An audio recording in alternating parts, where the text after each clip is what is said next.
tell you I love your way every day. Yeah. I want to be with you night and I'll spare you. I won't do it. I'm excited. Thanks for joining me today. As you can see, I hope you can see if you're watching this, we got our first Getting After It shirts. Live, not live. I wish. We got them in the mail. We're just getting some prototypes done, but this is kind of what it's starting to look like, and I'm really pumped to start offering these to all of you guys, just to build a community. I don't know. I feel like anytime you see a group of people with the same shirt on, you're like, they're together. They must be doing something. So I'm excited for that rollout, and I hope you are too, and at least rocking some of the Getting After It stuff. But it's not what we're talking about today. I have had a lot on my mind about being present and trying to live in the moment, trying to make the most of whatever you're trying to do. Because something I've realized, and yeah, Brett, this is real obvious, but time is finite, and it's the only resource that we can't make more of. The reason I've been thinking about this is I was just on vacation last week. My wife and I, we went to California to spend some time with my family. It was a lot of fun. It was nice to decompress a little bit. I don't really do that too often. And it was just kind of nice to get away and spend time with her and my family. So I always have this problem, though, when I go on vacation, that I feel guilty. I feel like I should be doing something. I feel like I should be working, and whether it's getting after it, if it's on my job, if it's working out. Like, I feel like I need to be doing something all the time, which is sad because I want to enjoy those times where I am on vacation, like with my family there, and go to the beach with them and try to be fully present. But it's something I'm working on. I'm not perfect at it. And as weird as that sounds, like, oh yeah, Brett, you're not good at vacation. What a problem to have. But it bothers me. It really does. I wish I was a little bit more relaxed and was able to take some time just to decompress a little bit. But anyways, I was reading this book on the beach that my dad gave me called Whale Fall, and wasn't really expecting much of it.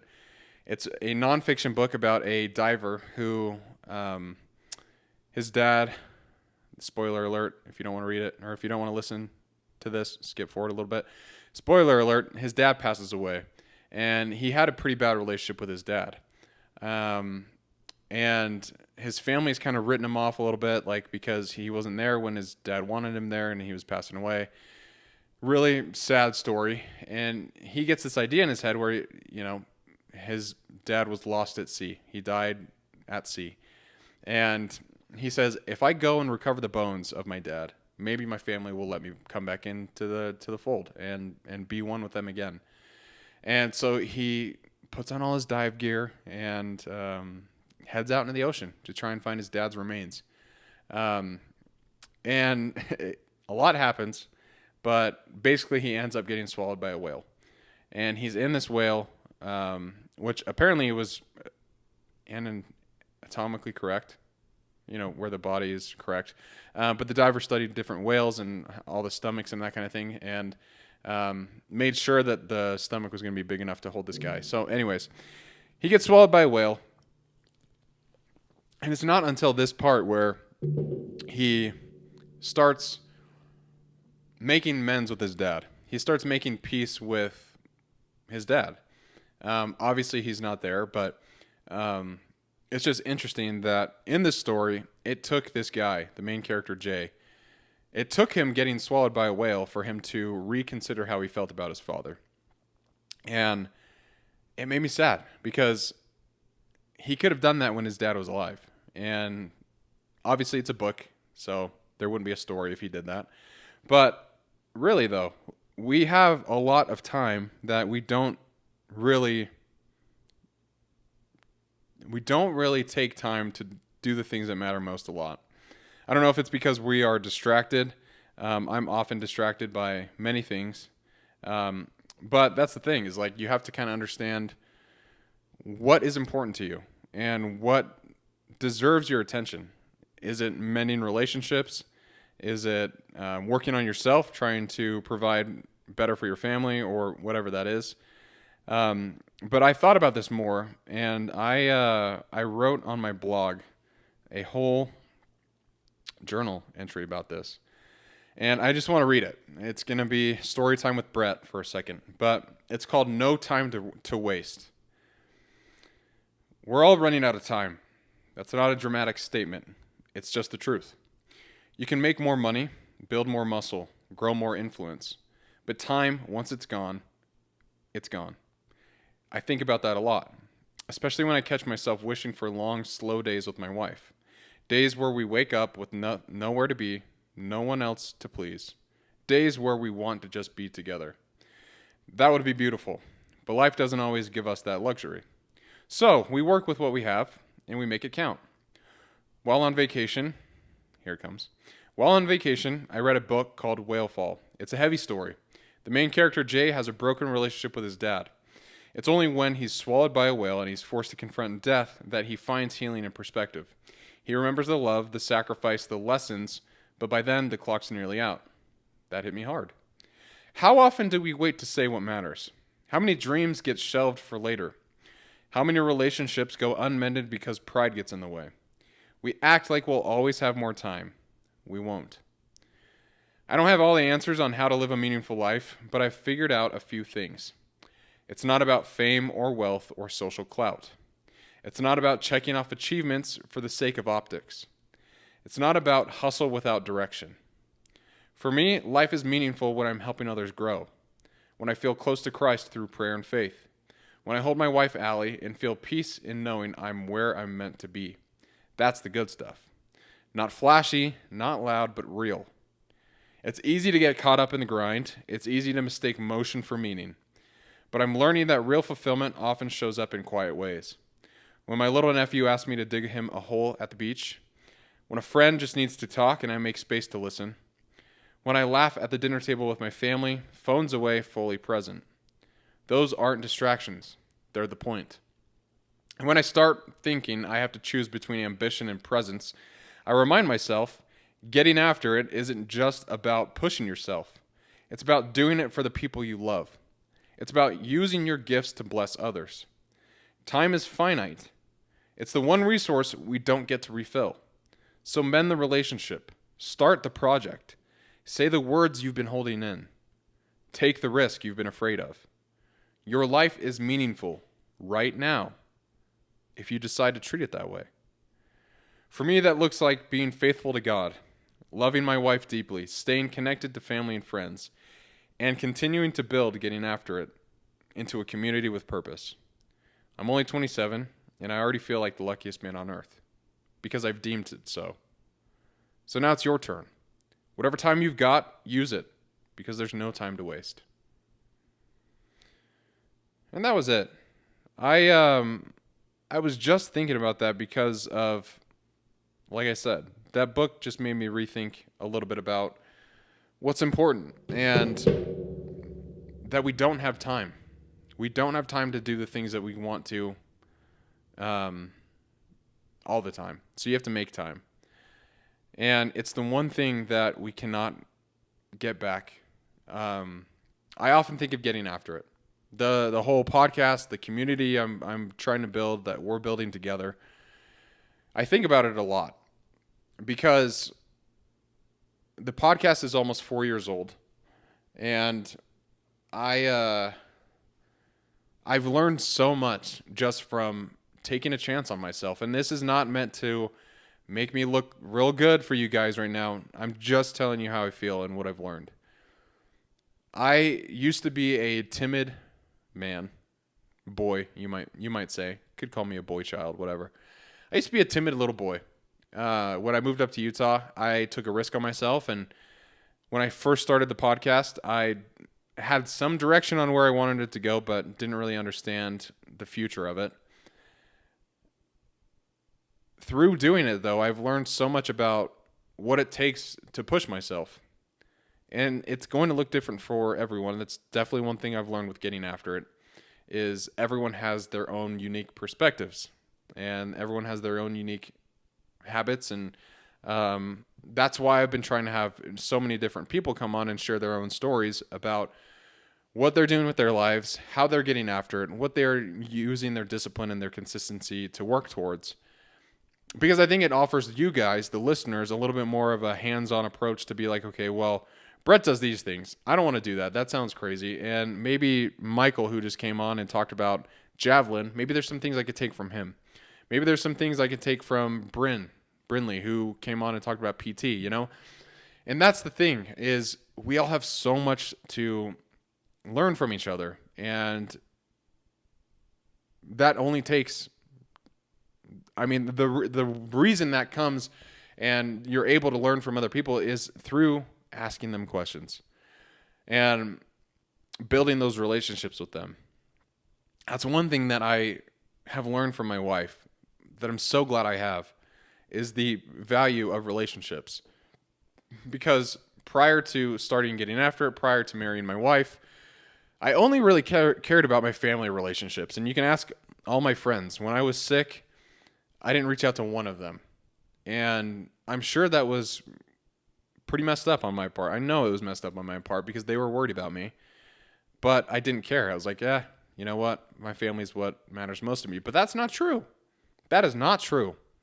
A community is a group of people who decide to get better together. And that's what getting after it is. It's a community where we've all agreed to push each other. We've all agreed to sign up and do something that's difficult, because through that, we know we'll be forged into better people. A relationship, it's the same thing. I heard Simon Sinek talk on Chris Williamson's podcast about that, and he said his definition of a relationship is two people who agree to help each other or to grow with each other. And that's really it. I've missed that a lot of my life.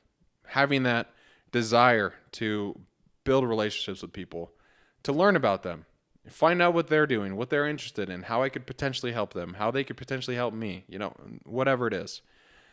But people are the most valuable thing that we have to build our own communities around. I know it sounds so stupid, but just throwing things out there.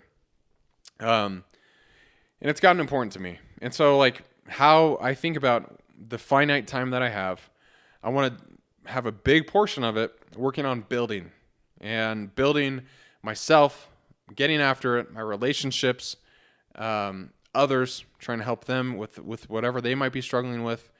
It's why I love to coach. I love to see people succeed, and I love to see how excited they get when they do something that they didn't think they possibly could in the past. And that's one way I love to build my time, or spend my time. I also love it spending it with God. God has played a significant role in my life. And it might be taboo to talk about him on a podcast where it's all about self-improvement, but I would be a hypocrite if I didn't say that most of that self-improvement came because I wanted to be better for God.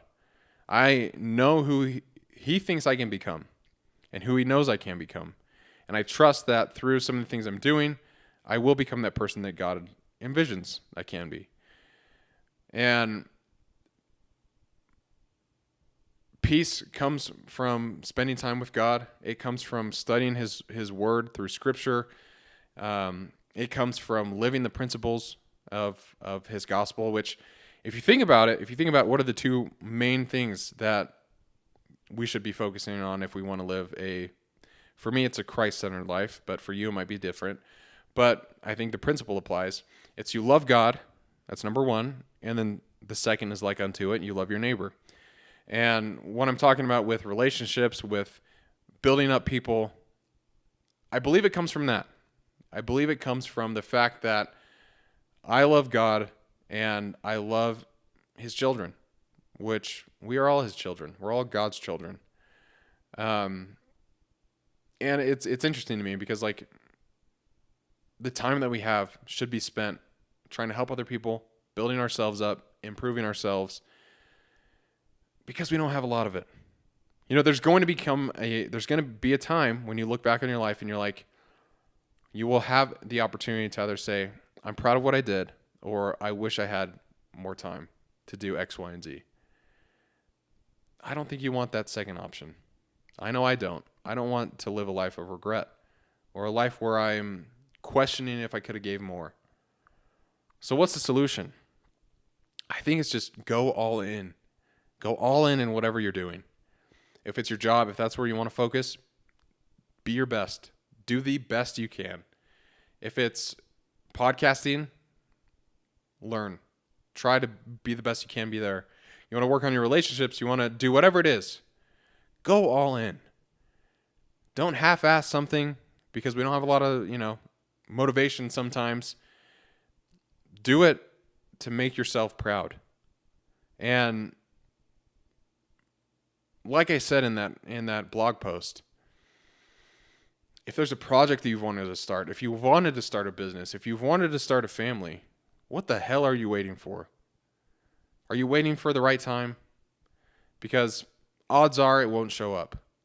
The right time is a myth that we tell ourselves. It is a illusion that we build up in our minds to trick us and to help us feel more comfortable that the right time will show up at some point in our lives. But it's not today. Counter argument here from me. What if it is today? What if you started today? No matter how small the first step might feel like, what if you started today and you just tried something new? Or you had that hard conversation with someone and you want to build that relationship back to where it used to be. But you know, and they know that it's going to take work to get there. So what are you waiting for? Pride is something that can be dangerous. And pride, I think, for me at least, gets into my head and says, yeah, but there's other people who are doing it better. Like with these shirts that I want to launch, I want to build a website, send them out to everyone so people can wear Getting After It apparel and show their people, they're part of a community that wants to improve. And that community is aimed to help each other grow as well. I want to do that. And it's been something I've wanted to do since the beginning.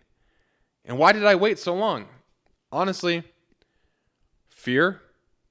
I made up the excuse that, man, I'm so busy. Yeah, I might be, but it's important to me.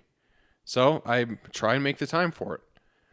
And same goes for you. Like, if you want to get into shape, don't wait till January 1st. That's that's 5 more months from now. Don't wait till that moment. Start now.